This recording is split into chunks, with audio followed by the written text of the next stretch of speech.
Welcome to Inca Podcast, Play a Podcast. A classic turn one play. I'm Amy Orr. And I'm Matthew Orr Bridges.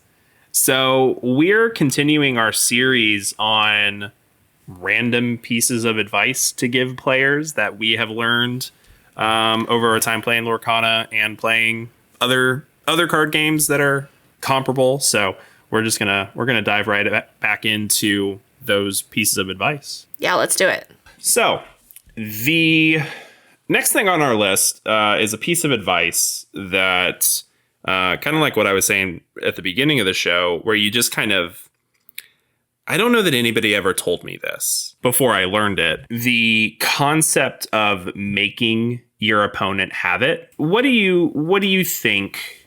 Does that make any sense to you? Like, as a newer player, does that phrase mean anything to you at this point? Well, yes, but like immediately I'm like, well, I have an idea of what that is speaking to, but it's so my head is saying like don't play around someone's eventuality and screw up your own game that way. But at the same time, you do have to play around what you know can come. So I'm not really, my head is thinking things like be prepared. And like I said, maybe this is not the right idea, but where you could be going along playing your game and then suddenly when they're at 6 ink, you're like, well, I can't do anything really because they're just going to play be prepared on the next turn. Right. And then your game is stopped without even having the be prepared. Yeah. So that's a really good example. And that feeling of I have to assume that they have the be prepared. And so I am going to play in a way that, plays around the be prepared. It can force you into a situation where your opponent doesn't need to have the thing right that you are concerned about. And so let's take the be prepared example, right?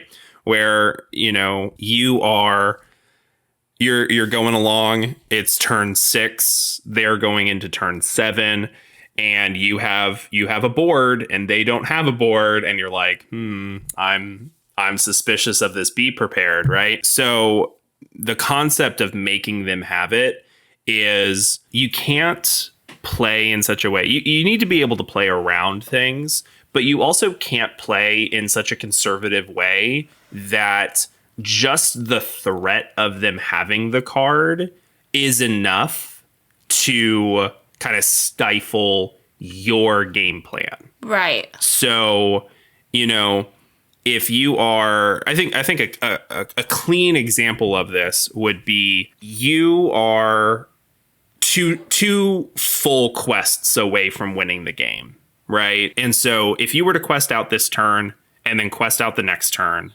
you would win the game. Right. Your opponent could top deck a be prepared.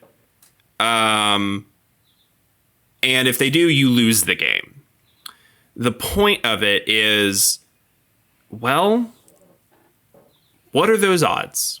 What are those odds that they're going to be able to top deck that be prepared?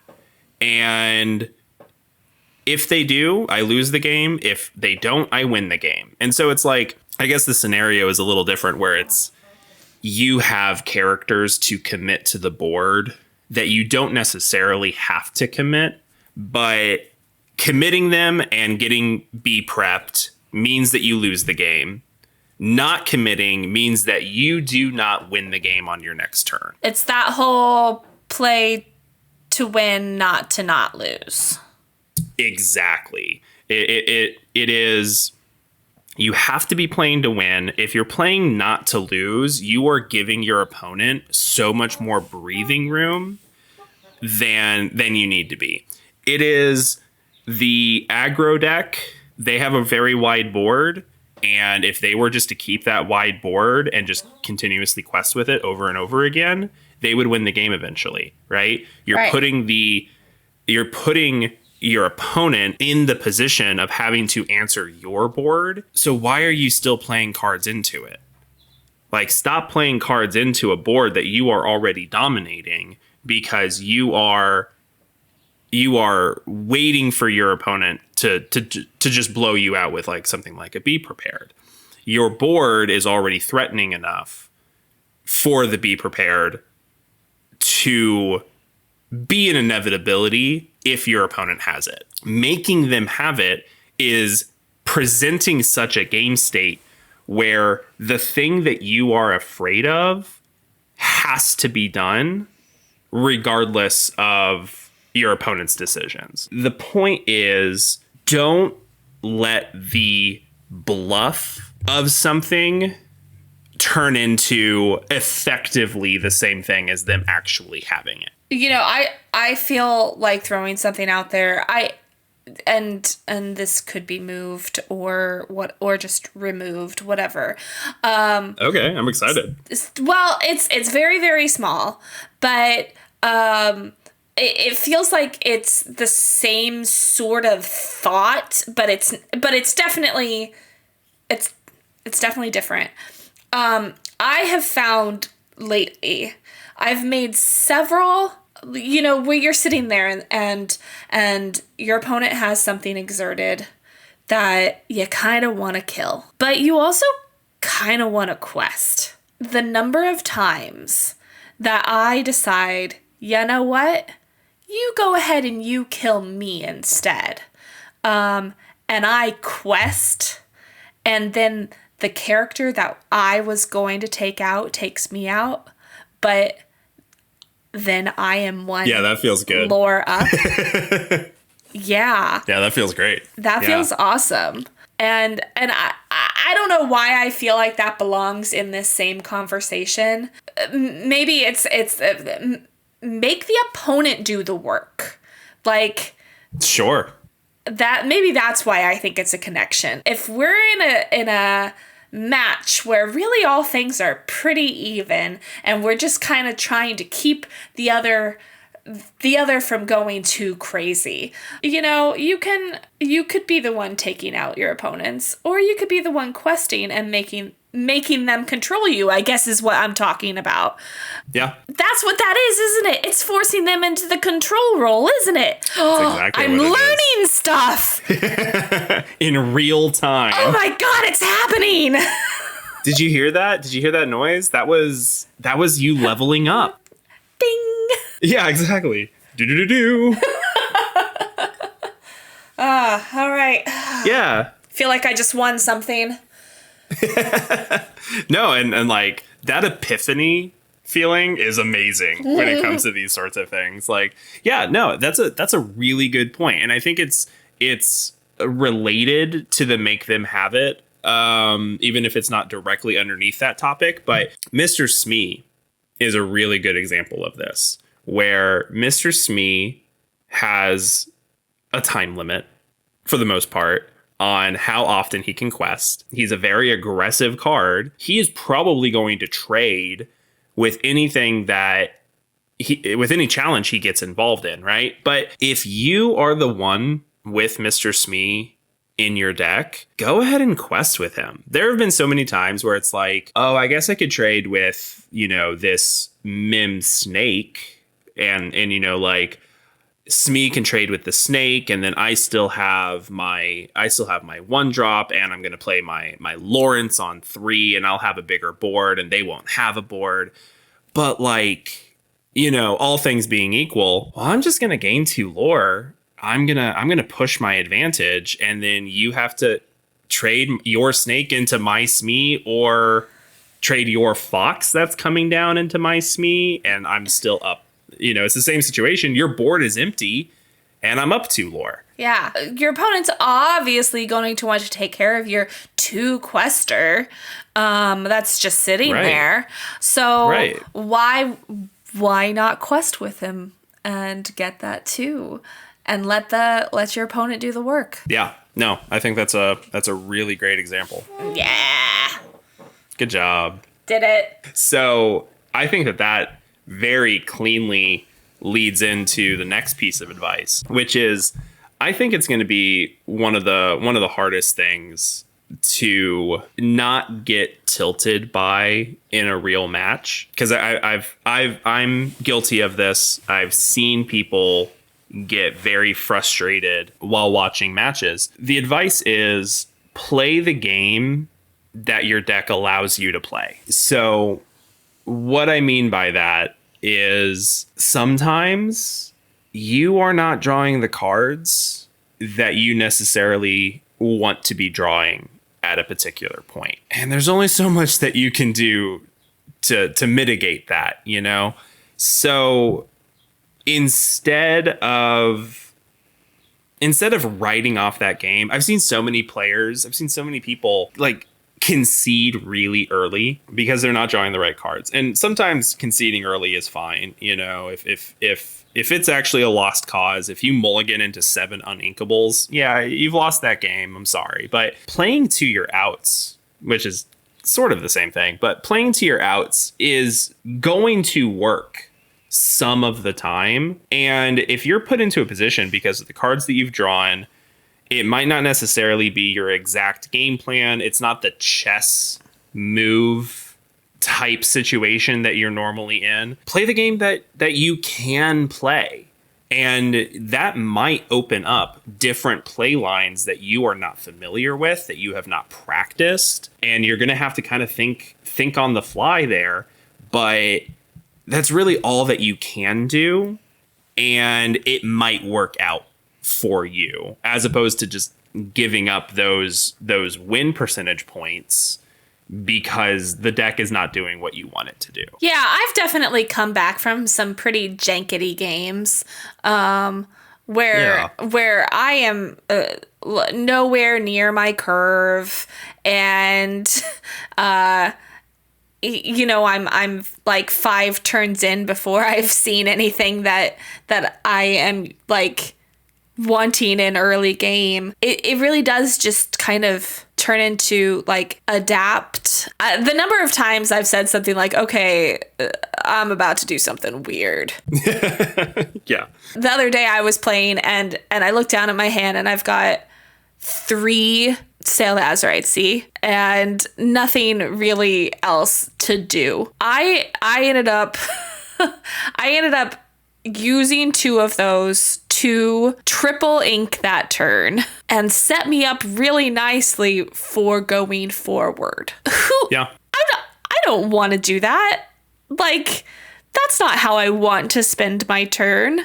But well, and a lot of games you won't be able to do that. Like, right. You won't have the not just you won't have the cards, but let's say that you have those cards against like an aggro deck, you know, like a lot of scenarios won't even give you the benefit of time to be able to set that up. Right. But playing it out is the only way to figure out if you can. Exactly. Yeah. No, I think that that's a really good example. And it's very easy and it's very common. And I cannot fault anybody for getting frustrated that your deck is not doing the thing that it is built to do. Mm-hmm. But that does come down to, I mean, chess analogies can only get you so far.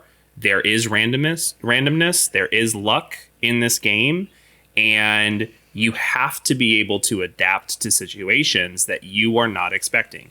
You cannot practice every single combination of things that could possibly happen in a real game. It's just not possible. So being able to say, okay, this is not my ideal scenario, but what avenues do I currently have with the cards available to me, the cards I have in hand, the cards on board? What avenues do I currently have available?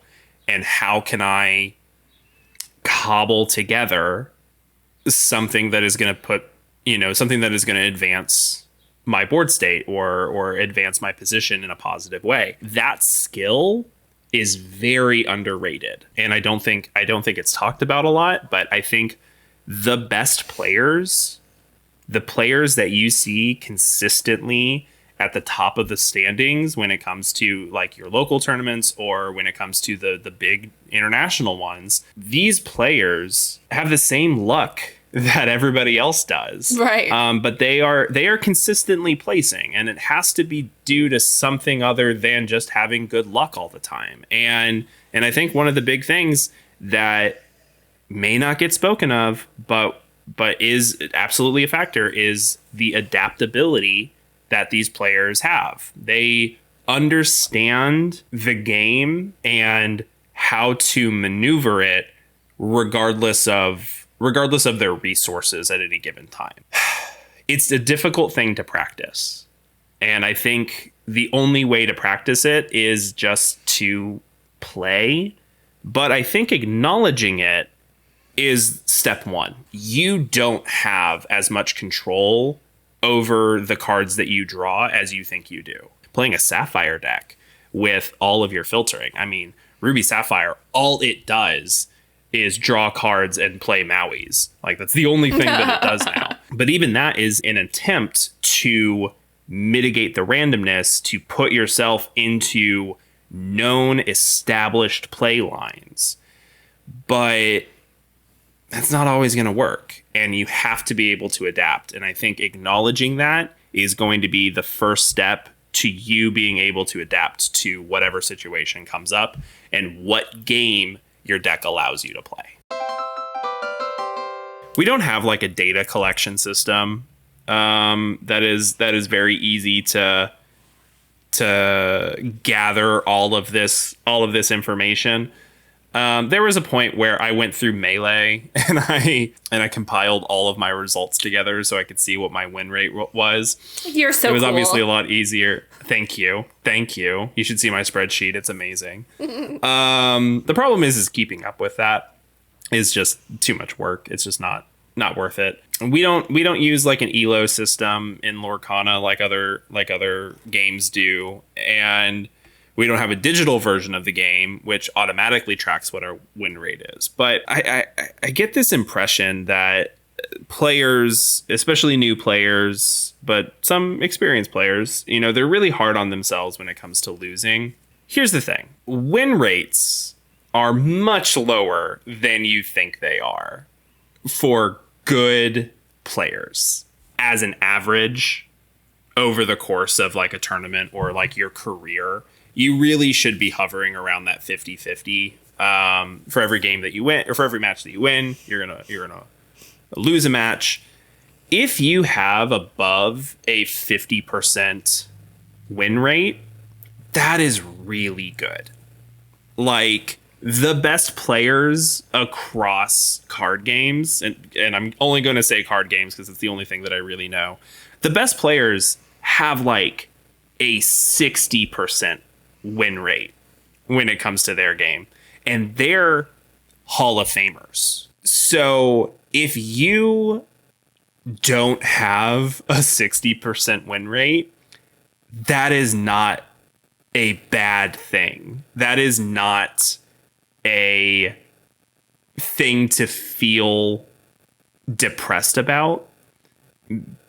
It's just the law of averages that you're running up against at this point.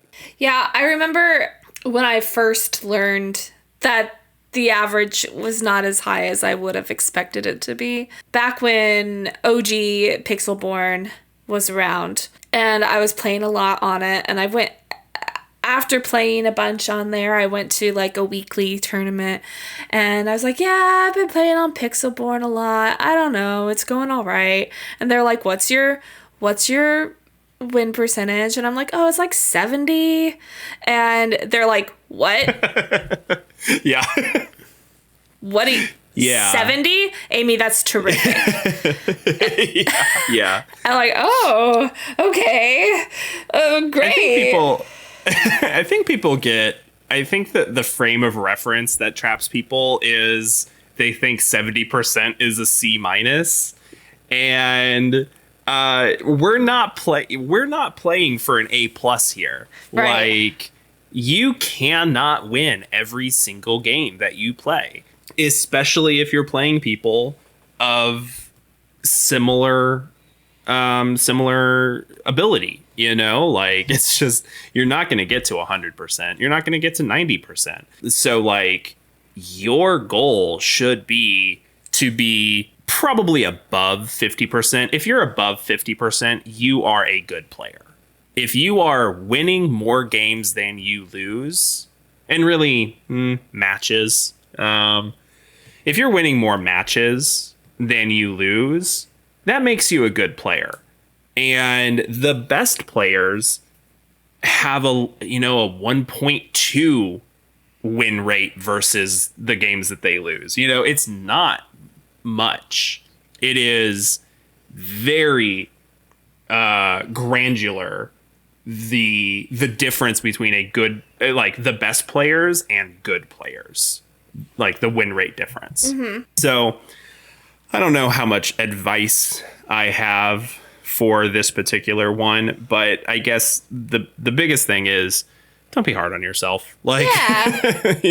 I mean, I don't know that there's a lot to say, but definitely like if you know the reality, then maybe you won't be so discouraged. And like, don't expect insane numbers. Yeah.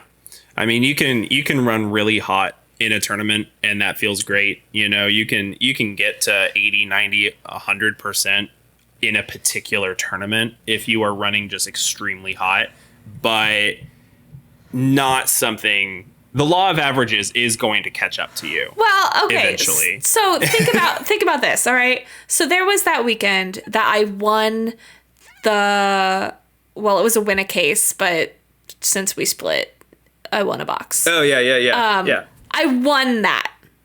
The following weekend, same meta, I didn't win a single game. Right.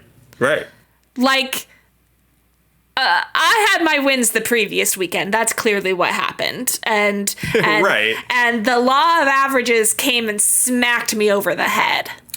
Yeah, humbled you a little bit. The law of averages said, hey, I'm a force of nature. What are you? Exactly. So I mean, we all have stories like that. Like Shimmering Skies set championship. I built a stupid little Amber Emerald aggro deck. I dropped one game the entire tournament, and I just demolished that tournament, and I won that set champ. Next week, I was like, oh, never mind. I'm not nearly as good as I thought I was. It's just. I mean, that's just an inevitability. And I think it comes with the territory of playing a not purely skill game. Like you said, not anything to be done about it, but acknowledging the reality of the situation, I think is going to kind of change your state of mind. And I think it's going to make for a more enjoyable experience. And I think it'll help you continue to play the game even if you're having a bad week, which actually leads into the last piece of advice that I have, which is how to lose. Now, here's how you lose. No. So, I don't know. Like, I think we put a lot of emphasis on, like, we as a community put a lot of emphasis on how to win games, but I don't know that outside of like Little League baseball, we as a society really focus on like the losing aspect very much. And so what I mean by how to lose is how to lose gracefully. And we talked about it on a previous episode. We talked about letting the losing player set the tone for the end of the match. I think we talked about it from kind of a winning player's perspective, where you have the win on board, you pass turn, opponent draws a card, and they're looking, and you're looking at them, and they know that they can't win. They know that they've lost. And you're sitting there as the winning player being like, any second now, letting the losing player dictate the tone of that end of match procedure. The winning player shouldn't be the one to offer the handshake, because it's kind of rude. And if the losing player goes into bad beat stories, commiserate and don't rub it in. I hate it when when the winning player is like, oh, well, if you had an answer to this, then I would have done this, this, this, and this. And I'm like, yeah, it doesn't matter.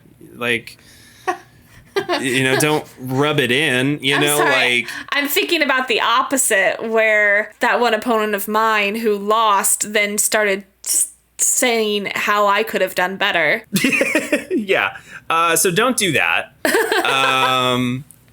I don't like, and I'm not gonna police anybody about doing what if scenarios. I don't do it. I think it's very rude to do that if you have won.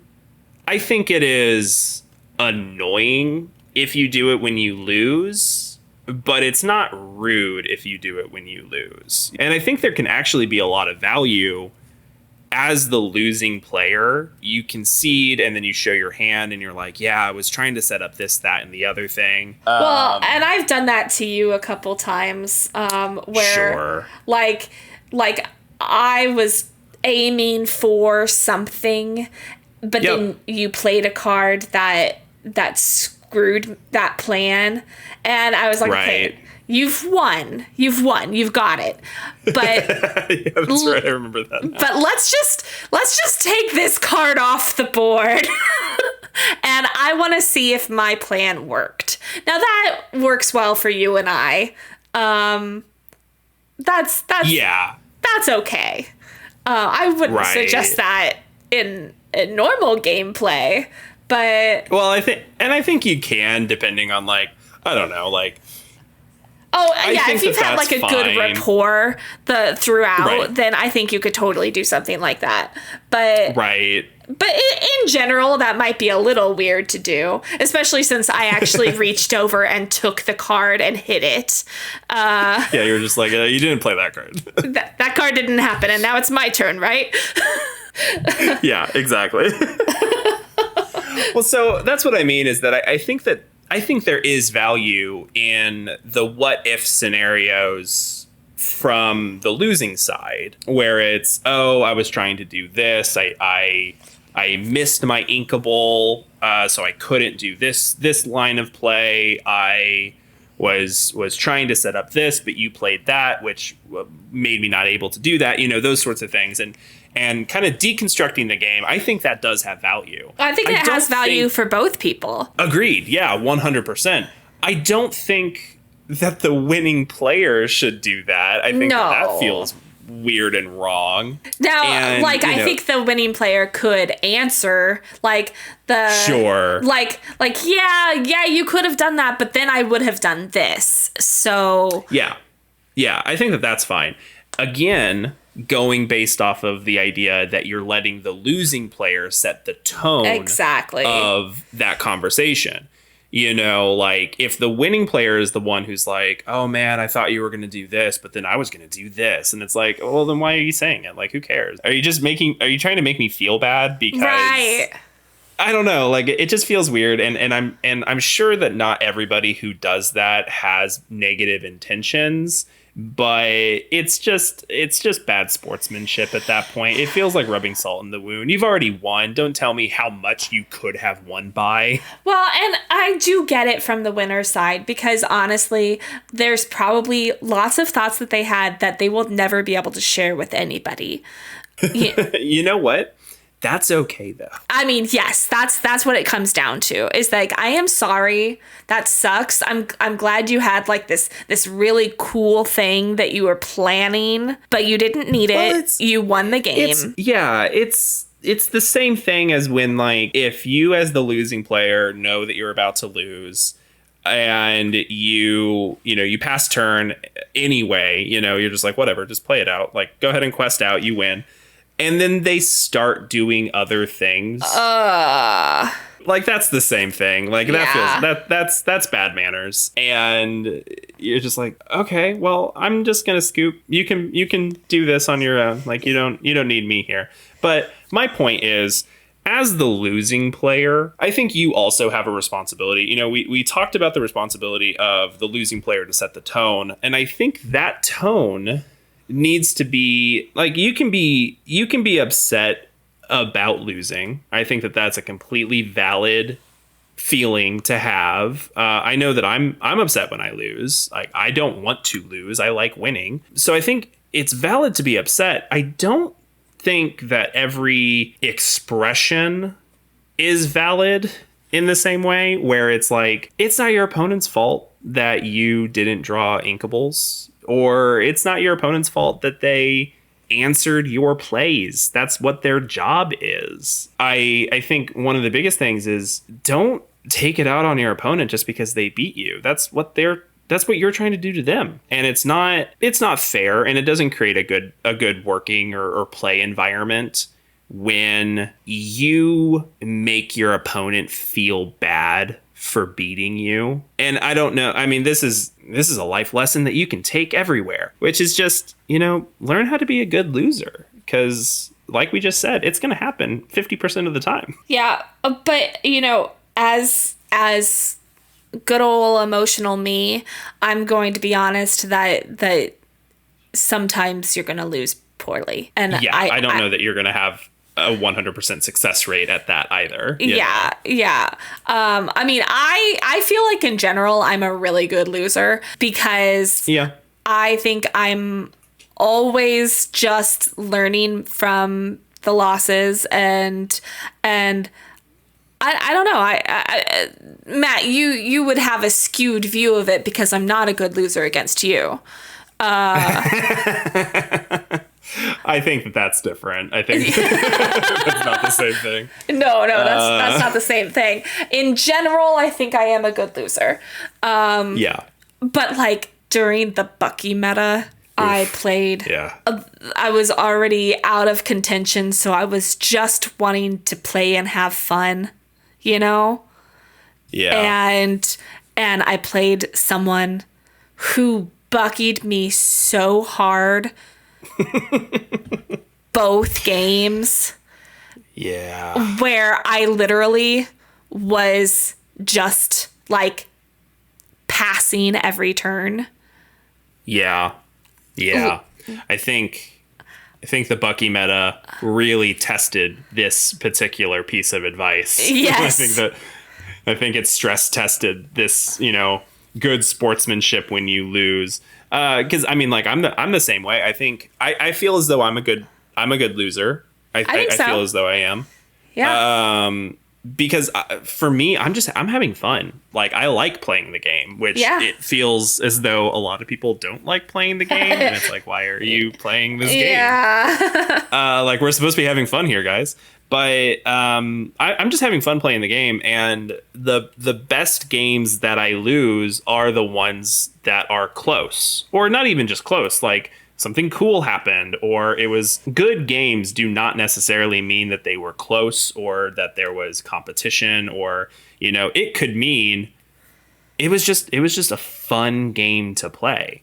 And I think the Bucky meta definitely ran counter to that. It was unfun to play. And so I think the closest that I've gotten to being a poor loser is in that metagame. Yeah. Even with discard as it is right now being unfun to play against, I don't feel as demoralized at the end of those matchups as I used to within the Bucky meta. Yeah. So having a good game and still losing is still a positive experience for me.